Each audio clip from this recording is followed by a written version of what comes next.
Are we ready for that JoJo greatness? I don't think you are. The freaking Jotaro, Kujo. Oh, this episode was fucking amazing. Probably one of my favourite first episodes I've seen for a long time.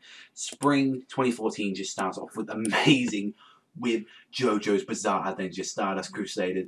Literally starts off, like, I would highly recommend you guys to watch part 1 and part 2 first, like the first episode aired in 2012, and it immediately starts off where we pull a coffin from the sea and we find out that it is Dio Brando's coffin, all those ones from all them years ago, and we find out that our main protagonist in this one is going to be Jotaro Kujo, who is arrested but refuses to release himself due to like being possessed by an evil spirit. And it's just, when you see him, like, he actually pulls out a freaking gun out of the cop's hand, even though he's behind bars, he keeps stealing stuff. Like, he's like fought a bunch of freaking gang members and like broke 15 of their like ribs and also as well their nuts. So yeah, show that Jotaro is already a badass.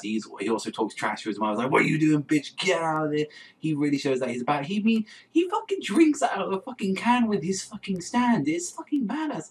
And to bring him out, they had to bring out to bring us out his grandfather, Joseph Joestar, and Abdul, and I just love Joseph. Joseph was just the star of this episode. He made me laugh.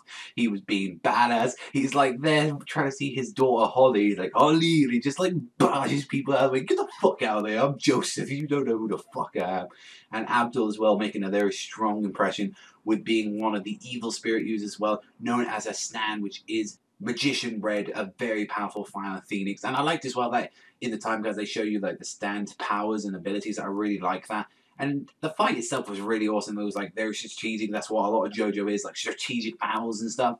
And we only saw like a small preview of what each one can do, but it definitely ended in a draw, and it was just overall really impressive. But when they finally get Jotaro out of prison, they finally explain that Dio Brando has been revived after 100 years and is the fated JoJo star's line to fight him, as proven by like a photo with Joseph, who has a stand as well, which his one, he literally just smashes the camera, just goes, ah, cry, dropped it, and it shows a picture that he wants to see, and it shows Dio has got his grandfather Jonathan Joestar's body, and it's shown by having the Joestar birthmark, which is the star mark on there. Which was, just overall, the episode ends really impactful, really interesting. Literally, like, it ends with Dio, and it's like, oh my god, this was just so enjoyable and so good. I've read the manga, and the manga is really good content. I absolutely love this. I thought this was one of my personal favourites. The animation, beautiful. Voice acting, beautiful. Like, characters, great. It's just action, it had it all. This was a 10 for me, an absolute 10 out of 10.